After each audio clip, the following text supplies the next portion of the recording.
नमस्कार दोस्तों, चलिए उत्तर प्रदेश स्पेशल को स्टार्ट करते हैं। ये घटनाचक्र का बुक है। घटनाचक्र तथ्यसार के नाम से प्रकाशित करता है। उसे देखते हैं। उत्तर प्रदेश में स्थित प्रमुख शोध संस्थान भारतीय विश्वविज्ञान अनुसंधान संस्थान लखनऊ में है। राष्ट्रीय वनस्पति अनुसंधान संस्थान लखनऊ में है। केंद्रीय औषधि अनुसंधान संस्थान लखनऊ में। ये सब बहुत इम्पोर्टेंट हैं और यहाँ से हमेशा क्वेश्चन पूछता है। राष्ट्रीय शर्करा संस्थान NSI कानपुर में है। Birbal Sahni institute of palaeosciences Lucknow में है। भारतीय पशु चिकित्सा वेटरनरी अनुसंधान संस्थान इज्जतनगर बरेली में है। NSI का जो फुल फॉर्म होता है ना, वो नेशनल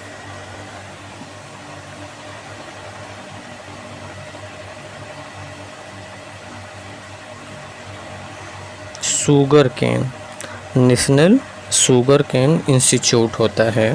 ये ध्यान रखिएगा।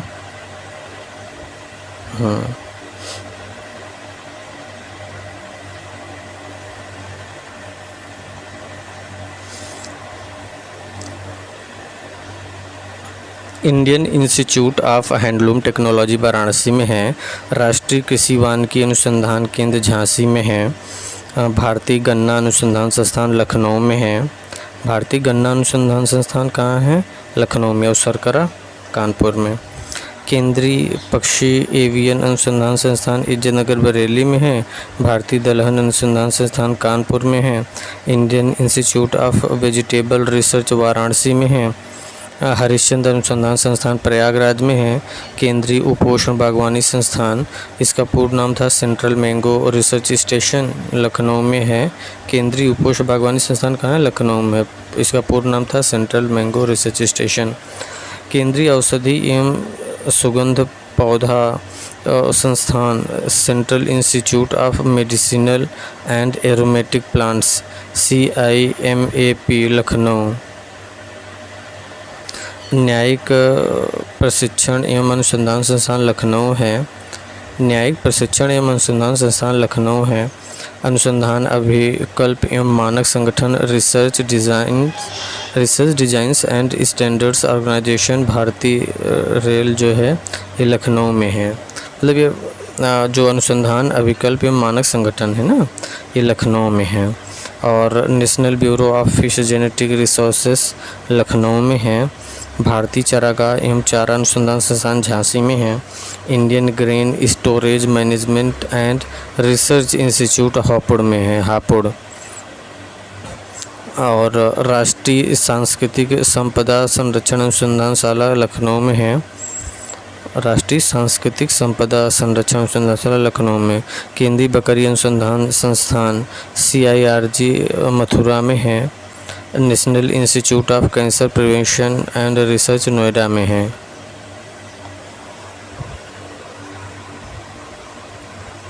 National institute of cancer prevention and research कहाँ है? नोएडा में है। गोविंद बल्लभ पंत सामाजिक विज्ञान संस्थान कहाँ? प्रयागराज में है।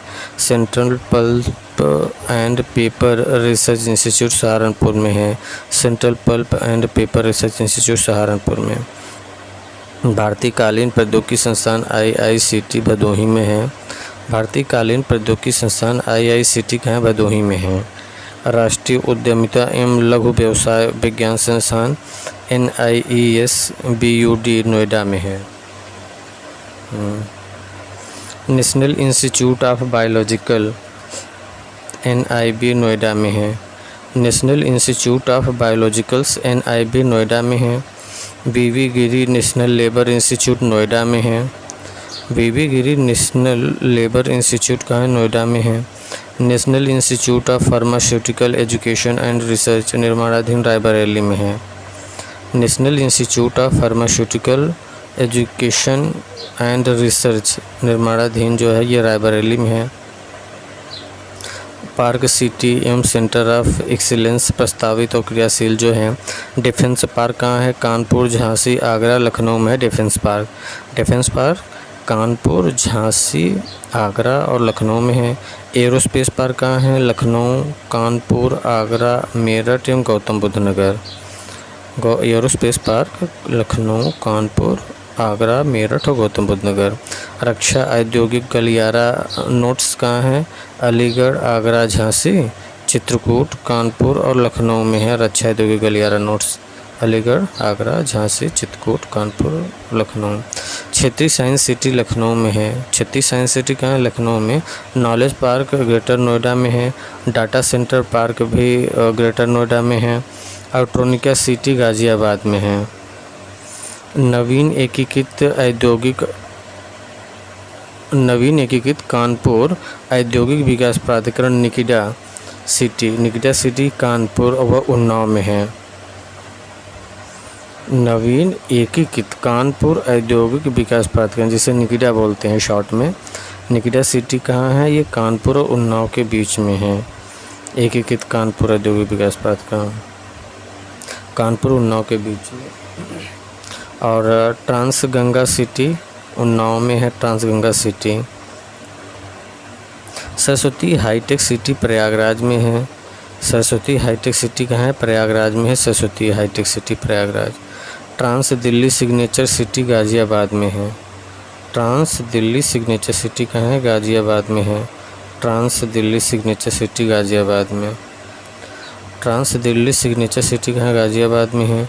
दिव्यापुर प्लास्टिक पार्क औरैया में है। Divyapur plastic park Auraiya.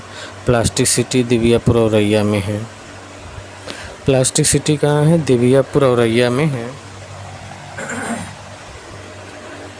Plastic city Divyapur Auraiya में है और दिव्यापुर प्लास्टिक पार्क औरैया में है।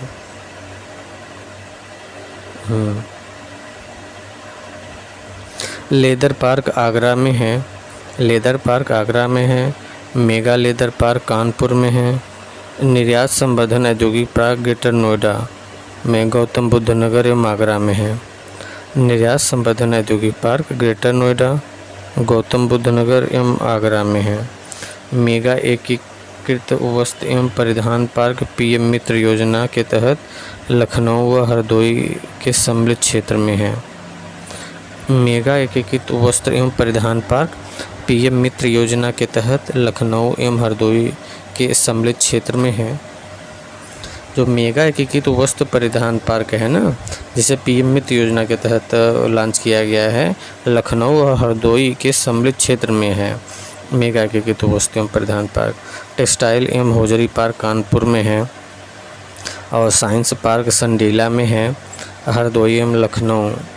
संडीला जो है हरदोई में है, तो ये हरदोई और लखनऊ में है साइंस पार्क, और संडीला हरदोई में है। तो साइंस पार्क कहाँ है? हरदोई और लखनऊ में है। Leather technology park Banthra Unnao में है। बंथरा कहाँ है? उन्नाव में है। लेदर टेक्नोलॉजी पार्क कहाँ है? बंथरा उन्नाव में। एपैरल परिधान पार्क है ट्रोनिका सिटी गाज़ियाबाद एवं नोएडा। एपैरल पार्क कहाँ है?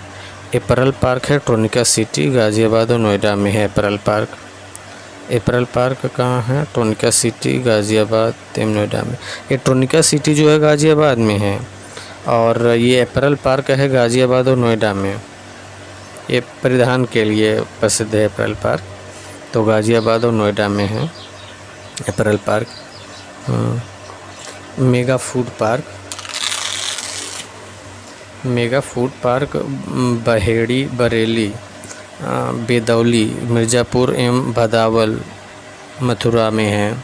मेगा फूड पार्क कहाँ है? बरेली में है, मिर्ज़ापुर में है और मथुरा में है मेगा फूड पार्क। और बहेड़ी कहाँ है? बरेली में है। बेदौली कहाँ है? मिर्ज़ापुर में। भदावल कहाँ है? मथुरा में है। तो मेगा फूड पार्क कहाँ हो गया? बहेड़ी बरेली में, बेदौली मिर्ज़ापुर में और भदावल मथुरा में। 3 जगह मेगा फूड पार्क है। मसाला पार्क रायबरेली में। मसाला पार्क रायबरेली में। Patanjali food and herbal park greater Noida में है। Patanjali food and herbal park greater Noida में है। Food agro park Barabanki, Varanasi, Gorakhpur, Saharanpur में है। फूड एग्रो पार्क कहाँ है? Food agro park Barabanki, Varanasi, Gorakhpur, Saharanpur में है फूड एग्रो पार्क। जो साइबर सिटी है वो कानपुर में है। Software technology park of India STPI मुख्य केंद्र कहाँ है? ये मुख्य केंद्र नोएडा में है इसका। Software technology park of India STPI मुख्य केंद्र जो है निदेशालय नोएडा में है। अन्य संस्थापित STPI केंद्र जो है STPI नोएडा के नियंत्रणाधीन में है, और ये जो अन्य संस्थापित STPI केंद्र है कानपुर, लखनऊ, प्रयागराज और मेरठ में है। स्वीकृत नए STPI केंद्र जो हैं आगरा, वाराणसी, गोरखपुर, बरेली में है। एकीकृत नए STPI केंद्र जो है ना वो आगरा, वाराणसी, गोरखपुर, बरेली में है। मल्टीपल लॉयन एवं अन्य सफारी पार्क इटावा में। मल्टीपल सफारी पार्क कहाँ है? इटावा में है multiple safari park. Night safari park greater Noida एवं कुकरेल, लखनऊ में है। नाइट सफारी पार्क कहाँ है? ग्रेटर नोएडा एवं कुकरेल, लखनऊ में है night safari park. White tiger safari Prayagraj में है। White tiger safari night safari park तो ग्रेटर नोएडा, कुकरेल, लखनऊ में, लेकिन वाइट टाइगर सफारी प्रयागराज में है। ये इम्पॉर्टेंट है कि वाइट टाइगर सफारी कहाँ है? प्रयागराज में। विज्ञान एवं प्रौद्योगिकी उद्यमिता विकास पार्क कहाँ है? कानपुर में है। विज्ञान एवं प्रौद्योगिकी उद्यमिता विकास पार्क कानपुर में। जैव प्रौद्योगिकी पार्क लखनऊ में है, और इलेक्ट्रॉनिक सिटी नोएडा में है। थीम पार्क जो पर्यटन संबंधी है आगरा में है। मेरी सिटी चकगंजरिया, लखनऊ में है मेरी सिटी। मिडटेक उद्यमिता केंद्र SPGI लखनऊ में है मिडटेक उद्यमिता केंद्र। वेब सिटी गाज़ियाबाद में है। वेब सिटी कहाँ है? गाज़ियाबाद में है। टॉय सिटी ग्रेटर नोएडा में है। Toy city. Film city greater Noida में है। बुद्धा थीम पार्क सारनाथ, वाराणसी में है Buddha theme park. Model solar city Ayodhya, Varanasi में है मॉडल सोलर सिटी अयोध्या में। इंटरनेशनल परफ्यूम पार्क कन्नौज में है। इंटरनेशनल परफ्यूम पार्क कन्नौज में है। Centre of excellence for honey ये सहारनपुर में है। Centre of excellence for honey Saharanpur में। Pharma park bulk drug park Lalitpur में है। फार्मा पार्क जिसे बल्क ड्रग पार्क भी कहते हैं ललितपुर में है। Indo Israel centre of excellence for fruit ये कौशाम्बी में है। Indo Israel centre of excellence for fruit Kaushambi में। Indo Israel centre of excellence for vegetable Chandauli में है। प्लास्टिक एवं खिलौना पार्क गोरखपुर में है। प्लास्टिक एवं खिलौना park. Telecom centre of excellence Saharanpur में है। टेलीकॉम सेंटर ऑफ एक्सीलेंस कहाँ है? सहारनपुर में। आर्टिफिशियल इंटेलिजेंस AICT लखनऊ में है। ये इम्पॉर्टेंट है क्योंकि AI वाला टॉपिक हम लोगों में दिया हुआ है VPO में, तो ये पूछ देगा कि आर्टिफिशियल इंटेलिजेंस सिटी कहाँ बनाई गई है? लखनऊ में। ये देखिए अपडेटेड है। ये मैग्नेट सिटी लखनऊ में है मैग्नेट सिटी, और एरो सिटी लखनऊ में है। मैग्नेट सिटी और एरो सिटी दोनों कहाँ है? लखनऊ में है।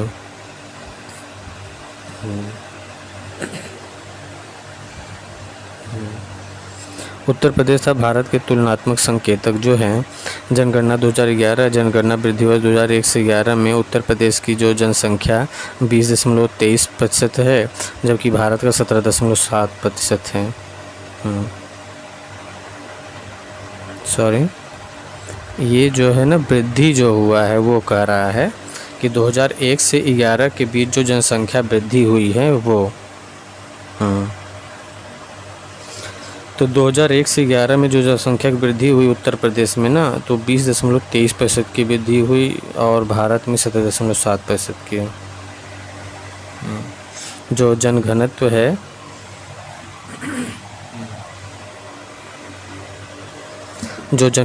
है वो 829 है यूपी का, और भारत का 382 है जनघनत्व। नगरीकरण 22.3% है यूपी का नगरीकरण, 31.2 है भारत का।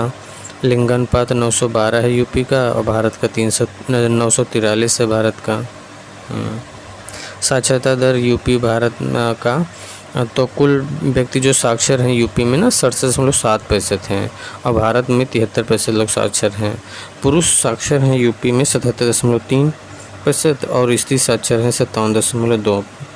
और कुल साक्षर जो हैं 80.9% पुरुष हैं भारत में और 64.6 महिला हैं। ग्रामीण जो है 65.5% व्यक्ति 65.5% व्यक्ति जो है ये 65.5% व्यक्ति जो हैं ग्रामीण के साक्षर हैं और जिसमें पुरुष 6.3% साक्षर हैं और महिला 53.7% हैं। 67.8% भारत में है ग्रामीण क्षेत्रों में साक्षर, 77.2% पुरुष साक्षर हैं और 57.9% महिला साक्षर हैं।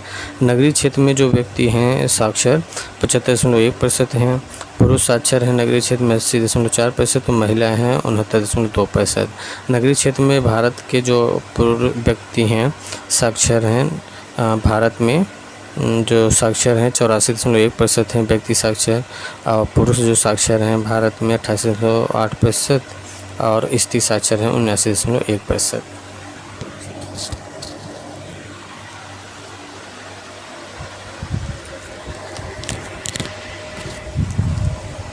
कुल जनसंख्या में अनुसूचित जाति की संख्या 20.7% है अनुसूचित जाति यूपी में और भारत में 16.6% है अनुसूचित जाति।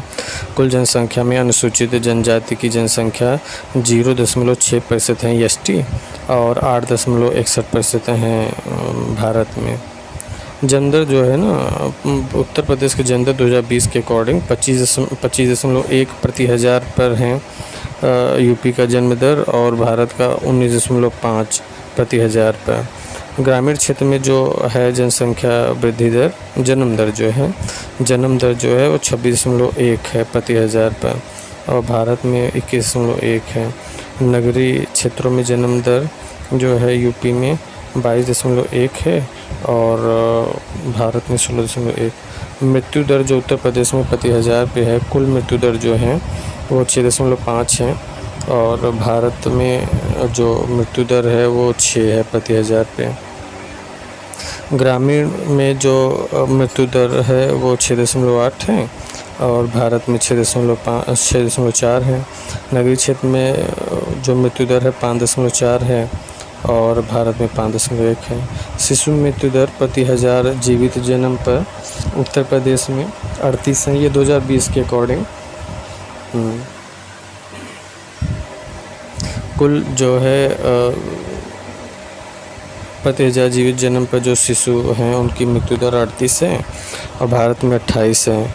ग्रामीण क्षेत्र में शिशु मृत्यु दर 40 है उत्तर प्रदेश में, भारत में 31 है।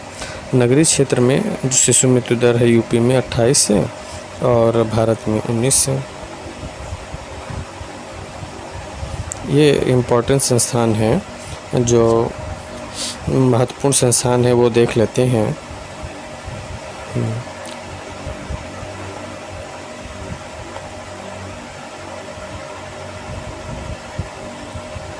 भारत में उत्तर प्रदेश का प्रथम स्थान पशुपालन एवं बागवानी उत्पादन में।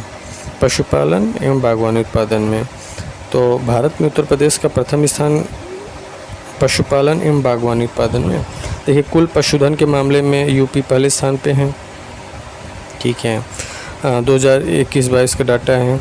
कुल सब्जी उत्पादन में यूपी पहले स्थान पे है। आंवला उत्पादन, अमरूद उत्पादन, आम उत्पादन, दुग्ध उत्पादन और मांस उत्पादन में यूपी पहले स्थान पे है, ठीक है। भारत में उत्तर प्रदेश का प्रथम संस्थान कृषि क्षेत्र में, खाद्यान्न उत्पादन में, गेहूं उत्पादन में, गन्ना, आलू, मसूर उत्पादन में यूपी पहले स्थान पे है। तो भारत में उत्तर प्रदेश का प्रथम स्थान विविध क्षेत्र में जनसंख्या में है, बैंक शाखाओं में है, डाकघर में, समाचार में है, ठीक है। और उत्तर प्रदेश जो प्रथम स्थान है कुल सिंचित क्षेत्रफल में है, कुल नलकूप सिंचित क्षेत्रफल में है, कुल नहर सिंचित क्षेत्रफल में है, यूपी पहले स्थान पे है। और यूपी चावल उत्पादन में, चीनी उत्पादन में और बाजरा उत्पादन में द्वितीय स्थान पे है। ये अनुसूचित जनजातियाँ वैसे पे ये वीपीओ में है नहीं लेकिन शॉर्ट में दिया है तो देख लेते हैं। 2011 की जनगणना अनुसार उत्तर प्रदेश की कुल जनसंख्या में अनुसूचित जाति इतना है और अनुसूचित जनजाति इतना है जो डाटा दिया है। तो अनुसूचित जाति कितना है, 4,13,57,608 अनुसूचित जाति हैं और अनुसूचित जनजाति 11,34,273 हैं। कुल जनसंख्या में अनुसूचित जनजाति का प्रतिशत 0.6% है। अनुसूचित जनजाति का कुल जनसंख्या में अनुसूचित जनजाति का प्रतिशत कितना, 0.6% है। तो सर्वाधिक अनुसूचित जनजाति वाला जिला सोनभद्र है, सर्वाधिक अनुसूचित जनजाति प्रतिशतता वाला जिला भी सोनभद्र है और सबसे कम अनुसूचित जनजाति वाला जिला बागपत में है। भारत सरकार द्वारा 10 नई जनजातियों को सूचीबद्ध किया गया 2003 में। प्रमुख हस्तशिल्प देख लेते हैं। चिकन का काम, जरी का काम, लकड़ी के खिलौने तथा फर्नीचर, मिट्टी खिलौने, कालीन, सिल्क, पीतल का काम, ये सब हस्तशिल्प हैं। लोकगीत क्या हैं, बिरहा, चैती, कजरी, रसिया, फाग, आला, पूरन, भगत, भरतेरी, ये सब आगे भी आएगा। लोक नृत्य जो है कटघोड़ा, चरकुला, कर्मा, पांडव और पाई डंडा, धोबिया, राई, थारू, सहरा, सब डिटेल में भी आएंगे इससे। तो ये सब है। अब सेकंड टॉपिक देख लेते हैं जो इसमें दिया हुआ है। वैसे पे यहाँ से तो बहुत ज़्यादा क्वेश्चन नहीं बनेगा, फिर भी एक बार देख लेते हैं सरसरी निगाह से। अयोध्या में राम मंदिर का निर्माण भारत के इतिहास में एक महत्वपूर्ण परिवर्तनकारी घटना है। राम जन्मभूमि के पवित्र स्थान पर निर्मित इस मंदिर का अत्यधिक सांस्कृतिक, धार्मिक, ऐतिहासिक महत्व है। इस मंदिर के निर्माण की यात्रा और राष्ट्र के जटिल सामाजिक, राजनीतिक परिदृश्य को दर्शाती है। अयोध्या विवाद की जड़ें इतिहास की गहराई में व्याप्त हैं, परंतु भूमि को लेकर हुए इस कानूनी और राजनीतिक संघर्ष का समापन वर्ष 2019 में सर्वोच्च न्यायालय के ऐतिहासिक फैसले के साथ हुआ, जिससे भव्य राम मंदिर के निर्माण का मार्ग प्रशस्त करता है। वर्ष 2020 में शिलान्यास के बाद क्रमिक रूप से इसका विराट और दिव्य मंदिर ने आकार लेना प्रारंभ किया। जनवरी 2024 में अत्यंत शुभ मुहूर्त में यहाँ भगवान राम की अलौकिक मूर्ति की स्थापना हुई और राम प्राण प्रतिष्ठा हुई। इस संदर्भ में महत्वपूर्ण घटनाओं का विवरण यहाँ अभिलिखित है। प्राण प्रतिष्ठा समारोह 22 जनवरी 2024 को सोमवार को पौष माह शुक्ल पक्ष की द्वादशी को हुआ। श्री राम जन्मभूमि तीर्थ क्षेत्र ट्रस्ट द्वारा अयोध्या में राम मंदिर में प्राण प्रतिष्ठा समारोह का आयोजित किया गया है, जिसमें प्रभु श्री राम के बाल स्वरूप रामलला के नवीन विग्रह की प्राण प्रतिष्ठा की गई है।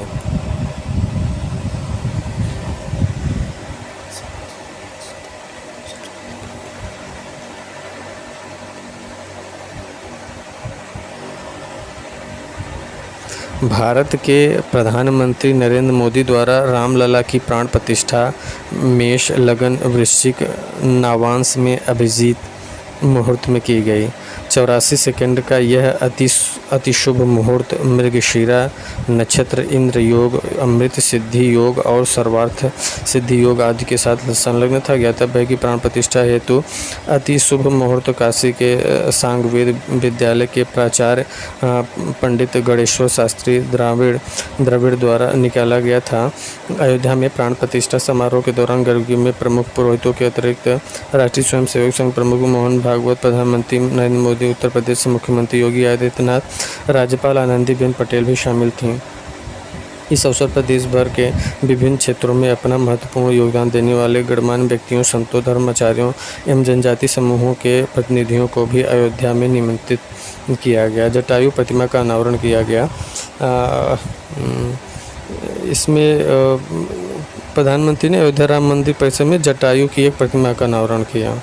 शॉर्ट में देखते हैं, जल्दी देख लेते हैं, हो सकता है पूछ देगा क्वेश्चन। तो इसी अवसर पर प्रधानमंत्री द्वारा अयोध्या राम मंदिर निर्माण में लगे श्रमिकों पर पुष्प वर्षा कर उनका सम्मान व्यक्त किया।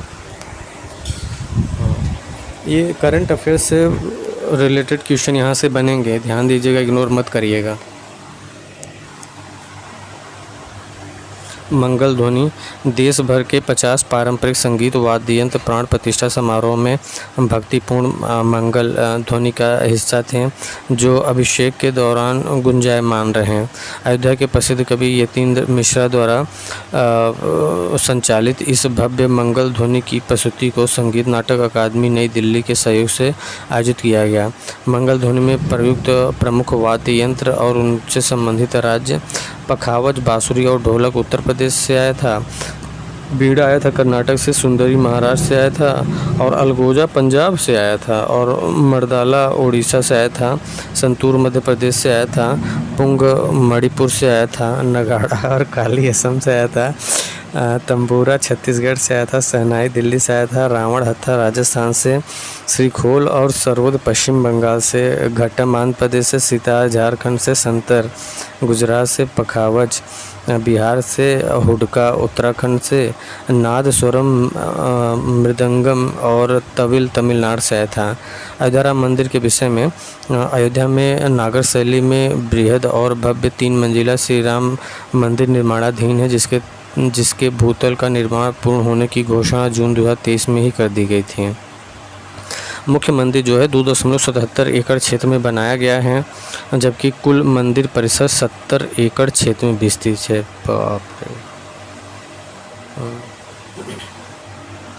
मंदिर का निर्माण राम जन्मभूमि स्थल पर किया गया है और पौराणिक मान्यताओं के अनुसार यही स्थल भगवान श्री राम का जन्म स्थान माना जाता है।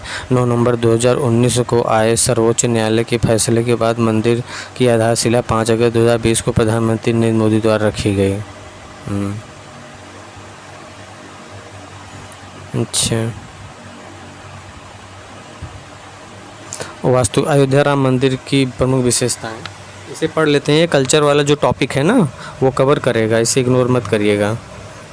वास्तुकला शैली, मंदिर का निर्माण परंपरागत नागर शैली में किया गया और मुख्य वास्तुकार कौन था? चंद्रकांत भाई सोमपुरा, निखिल सोमपुरा और आशीष सोमपुरा, ये वास्तुकार हैं। ये बहुत इंपॉर्टेंट है, पूछ देगा। अयोध्या राम मंदिर के वास्तुकार कौन थे? चंद्रकांत भाई सोमपुरा, निखिल सोमपुरा और आशीष सोमपुरा। डिज़ाइन सलाहकार कौन? डिज़ाइन में सलाहकार थे IIT Guwahati, IIT Chennai, IIT Bombay, SVNIT सूरत, CBRI Roorkee, NGRI Hyderabad, IHBT Palampur, HA Bengaluru, NIRM Bengaluru. निर्माणाधीन कंपनी जो निर्माण किया है, कंपनी का नाम लार्सन एंड टुब्रो LNT निर्माण की है। परियोजना प्रबंधन company Tata consultancy engineering limited TCEL, ये परियोजना प्रबंधन कंपनी है। मंदिर का आयाम जो है, लंबाई पूर्व से पश्चिम 380 फीट का है, चौड़ाई 250 फीट और ऊंचाई शिखर सहित 161 फीट का है। मंदिर क्षेत्र 2.77 एकड़, कुल निर्मित होने वाला क्षेत्र है 57,400 वर्ग फीट। कुल क्षेत्र मंदिर परिसर का लगभग 70 एकड़ है, 70% हरित क्षेत्र होगा।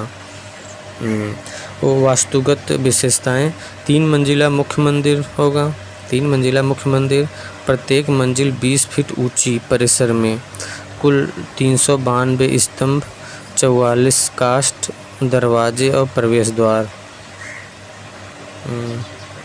परकोटा, 4 दीवारें। अयोध्या का राम मंदिर मिश्रित विशेषता प्रकट करता है, जैसे 732 मीटर लंबा एवं 14 फीट चौड़ा परकोटा, जो पारंपरिक नागर शैली से हटकर द्रविड़ शैली से प्रभावित हैं। मंडल, अच्छा ये क्वेश्चन पूछ देगा ना कथन और कारण में कि ये अयोध्या राम मंदिर सिर्फ उसमें नागर शैली में बनाया गया है, तो गलत हो जाएगा। इसमें कुछ द्रविड़ शैली के भी अंश समाहित हैं, ये ध्यान रखिएगा।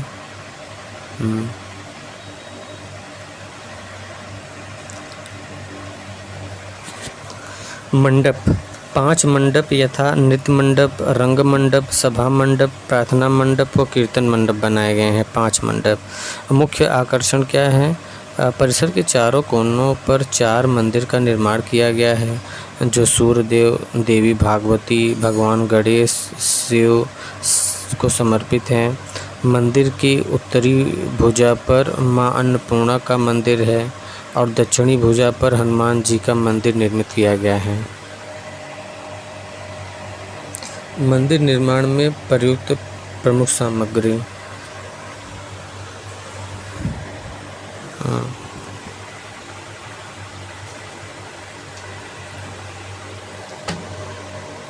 राम मंदिर निर्माण में स्टील या लोहे के उपयोग से परहेज किया गया है। मुख्य मंदिर में संरचना में राजस्थान के भरतपुर जिले से प्राप्त बंसी पहाड़पुर के गुलाबी बलुआ पत्थर का प्रयोग किया गया है। चबूतरों के निर्माण में ग्रेनाइट पत्थर का उपयोग किया गया है। सफ़ेद मकराना संगमरमर तथा रंगीन संगमरमर का उपयोग भीतर के फर्श और जड़ाई कार्य के लिए किया गया है। सफ़ेद संगमरमर राजस्थान से तथा रंगीन संगमरमर मध्य प्रदेश के मंडला जिले से मंगाया गया है।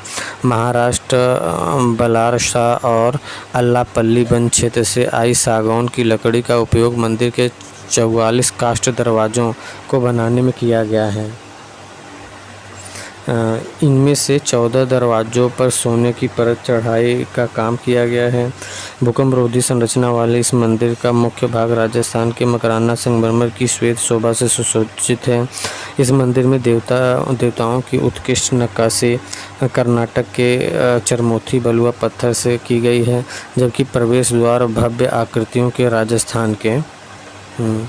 राजस्थान के बंसी पहाड़पुर के गुलाबी बलुआ पत्थर का प्रयोग किया गया है और निर्माण में विशेष ईंटों को शामिल किया गया है, जिन्हें रामशिला के नाम से जाना जाता है, जिन पर श्री राम उल्लेखित है। माना जाता है कि ये ईंटें राम सेतु के निर्माण में इस्तेमाल किए गए पत्थरों के साथ एक प्रतीकात्मक समानता दर्शाती है, जो मंदिर के आधुनिक शिल्प कौशल को प्राचीन प्रतीकता से जोड़ती है। मंदिर निर्माण की अन्य प्रमुख सामग्री में नेपाल की गंडकी नदी में पाई जाने वाली शालिग्राम शिलाएँ, ताम्र प्लेटें, स्वर्ण और अष्टधातु शामिल हैं। मंदिर निर्माण की अन्य प्रमुख सामग्री में नेपाल की गंडकी नदी में पाई जाने वाली शालिग्राम शिलाएँ, ताम्र प्लेटें, स्वर्ण और अष्टधातु शामिल हैं। मंदिर वास्तुकला। अयोध्या में राम जन्मभूमि मंदिर का निर्माण पारंपरिक नागर वास्तुकला शैली में किया गया। मंदिर की मूल डिज़ाइन अहमदाबाद के सोमपुरा परिवार द्वारा वर्ष 1988 में बनाया गया था। बाप रे। वर्ष 2020 में पुराने डिज़ाइन को वास्तुशास्त्र और शिल्प शास्त्रों के अनुसार पुनः नया रूप प्रदान किया गया। 2020 में मंदिर के मुख्य वास्तुकार चंद्रकांत भाई सोमपुरा हैं तथा उनका सहयोग उनके 2 पुत्रों निखिल सोमपुरा और आशीष सोमपुरा द्वारा किया गया है।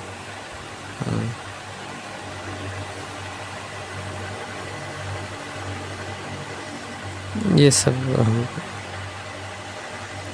मंदिर के चारों ओर परकोटा, जिसकी लंबाई 732 फीट तथा चौड़ाई 14 फीट है। पूर्व पश्चिम की लंबाई 380 फीट है, चौड़ाई 250 फीट है, ऊंचाई 161 फीट है। कुल 392 स्तंभ और 44 काष्ठ दरवाजे हैं। प्रवेश द्वार पूर्व दिशा में सिंह द्वार में से मंदिर में प्रवेश हेतु 32 सीढ़ियाँ हैं। 3 मंजिलें, प्रत्येक मंजिल 20 फीट ऊँची हैं। मंदिर कुल 3 मंजिल का बनाया जाएगा, जो भगवान राम के जीवन के विभिन्न चरणों को प्रदर्शित करेगा। मंदिर के भूतल पर निर्मित गर्भगृह में रामलला के 5 वर्षीय बाल स्वरूप की प्रतिमा स्थापित की गई है। प्रथम मंजिल पर राम दरबार बनाया जाएगा। यहाँ पर भगवान राम माता सीता और भाई लक्ष्मण के साथ विराजेंगे तथा उनके चरणों में हनुमान जी एक प्रतिमा स्थापित की जाएगी।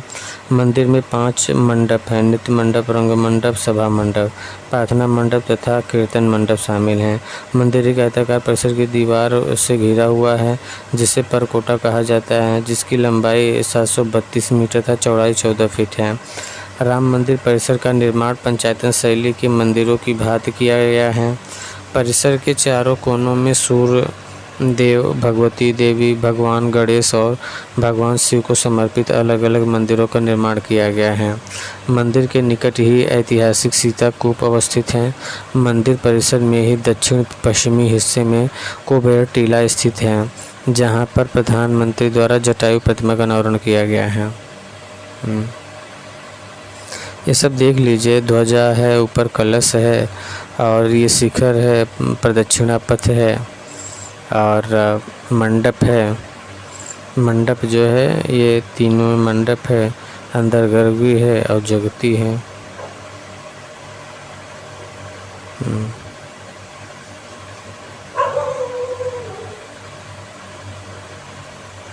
5वीं शताब्दी के आसपास क्रमिक रूप से उत्तर भारत में मंदिर वास्तुकला की नागर शैली का विकास तिब्बत से हुआ था। नागर शैली में निर्मित मंदिर एक ऊंचे चबूतरे पर बनाए जाते हैं, जिसे जगती कहा जाता है। मंदिर के मुख्य भाग में गर्भगृह होता है, जहां प्रमुख देवता की प्रतिमा स्थापित की जाती है। यह मंदिर का सबसे पवित्र स्थान होता है। गर्भगृह के सबसे ऊपर शिखर जैसी आकृति होती है, जो नागर शैली के मंदिरों की विशेषता होती है। शिखर के ऊपरी हिस्से पर कलश तथा ध्वजा विद्यमान रहती है। गर्भगृह के चारों ओर एक विशिष्ट प्रदक्षिणा पथ होता है, जिसका प्रयोग भक्तगण परिक्रमा के लिए करते हैं। गर्भगृह के सामने मंडप मौजूद होता है, जो शिखर से सुशोभित होता है, परंतु सबसे ऊंचा शिखर गर्भगृह के ऊपर ही होता है। मंडपों की संख्या एक या एक से अधिक हो सकती है। राम मंदिर में मंडपों की संख्या 5 है। रामलला की मूर्ति गर्भगृह में स्थापित करनी है तो मूर्ति निर्माण कार्य श्री राम जन्मभूमि तीर्थ क्षेत्र ट्रस्ट द्वारा 3 मूर्तिकारों को सौंपा गया, जिसमें मूर्तिकार अरुण योगीराज, मूर्तिकार सत्यनारायण पांडे तथा मूर्तिकार गणेश भट्ट शामिल थे। तीनों मूर्तिकारों द्वारा अलग अलग 5 वर्षीय बाल स्वरूप श्री राम की मूर्ति का निर्माण किया गया, जिसमें सत्यनारायण पांडे द्वारा राजस्थान के मकराना संगमरमर से, जबकि अरुण योगीराज तथा गणेश भट्ट कर्नाटक की मैसूरू की कृष्णशिला द्वारा मूर्ति निर्माण किया। चयन प्रक्रिया के माध्यम से अरुण योगीराज द्वारा बनाई गई 51 इंच ऊंची तथा लगभग 200 किलो वजन वाले 5 वर्षीय बाल स्वरूप श्री रामलला की मूर्ति का चयन गर्भगृह में स्थापित करने हेतु किया गया।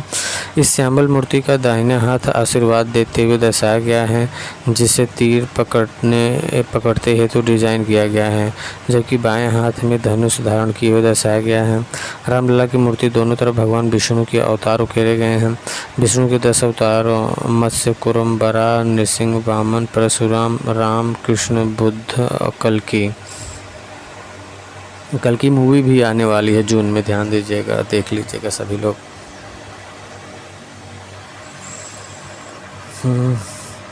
तो ये भगवान राम का जो पद्म कमल है, ये ऊपर सबसे ऊपर सूर्यदेव का चित्र है और राइट हैंड साइड पे शंख है, गदा है, स्वास्तिक है, परशुराम है, राम है, कृष्ण है, बुद्ध है, कल्कि है, गरुण है, हनुमान है, मत्स्य है, कूर्म है, वराह है, नृसिंह है, वामन है, ओम है, गणेश है, चक्र है। लंबाई 4.24 फीट है, चौड़ाई 3 फीट है और वजन लगभग 200 किलोग्राम है। रामलला के इस पवित्र विग्रह को बालक राम नाम दिया गया है। रामलला को पद्म कमल पर खड़े हुए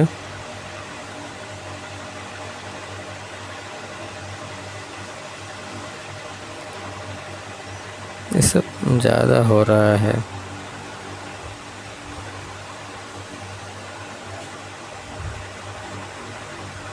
ज़्यादा नहीं है यार, थोड़ा सा ही तो है, पढ़ लेते हैं, जल्दी जल्दी पढ़ लेंगे इसे।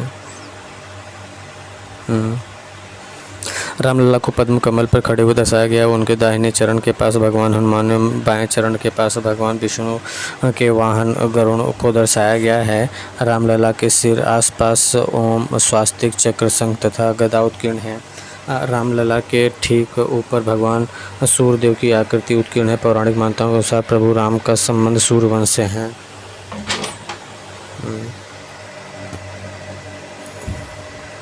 रामलला के इस अद्भुत विग्रह को बालक राम नाम दिया गया है। अयोध्या विवाद की पृष्ठभूमि देख लेते हैं। पौराणिक मान्यताओं के अनुसार राम मंदिर का स्थान वही स्थान है जहां भगवान राम का जन्म हुआ था। इसी स्थान पर मुगलों द्वारा एक मस्जिद का निर्माण कराया गया, जिसे बाबरी मस्जिद के नाम से जाना गया। विवाद इस बात पर रहा कि बाबरी मस्जिद 16वीं सदी में राम मंदिर को तोड़कर या संशोधित करके उसके बाद बनाई गई। मूल विवाद राम मंदिर मस्जिद के बीच 2.77 एकड़ ज़मीन को लेकर के था। दूसरी तरफ मुस्लिम पक्ष का कहना था कि मस्जिद का निर्माण 1528 ईस्वी में मीर बाकी द्वारा कराया गया था और हिंदुओं ने वर्ष 1949 में मस्जिद के अंदर भगवान राम की मूर्ति रखकर इस पर नियंत्रण करना प्रयास किया। 1980 के दशक में विश्व हिंदू परिषद द्वारा हिंदुओं के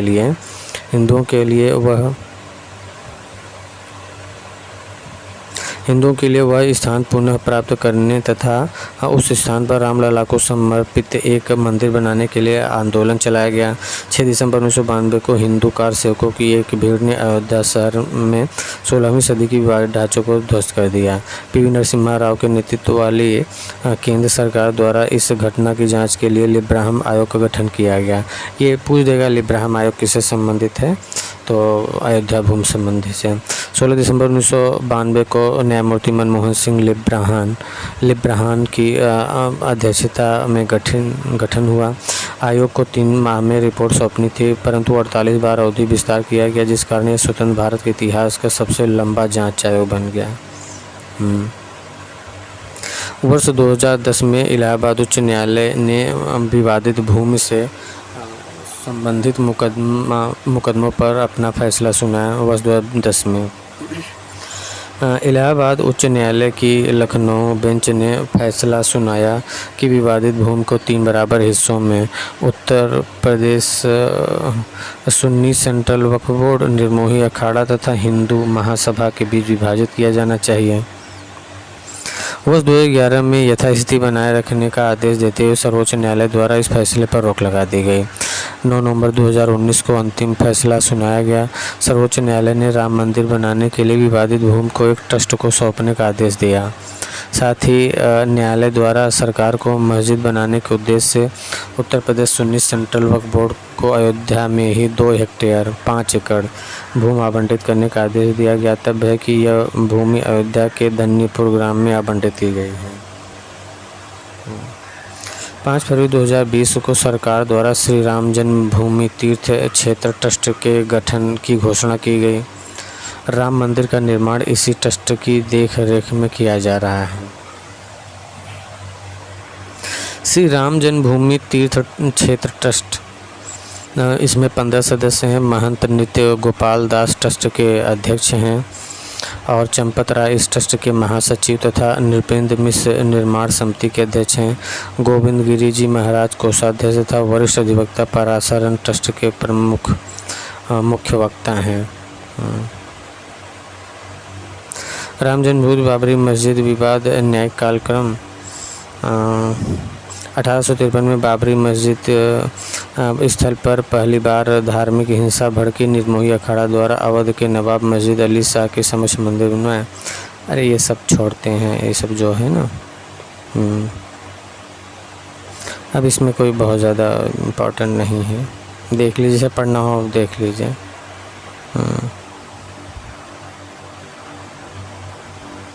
जिसे पढ़ना हो सब देख लें। तो हमने ये संक्षिप्त की वाला टॉपिक और एक और टॉपिक को फिनिश कर दिया। Thank you first.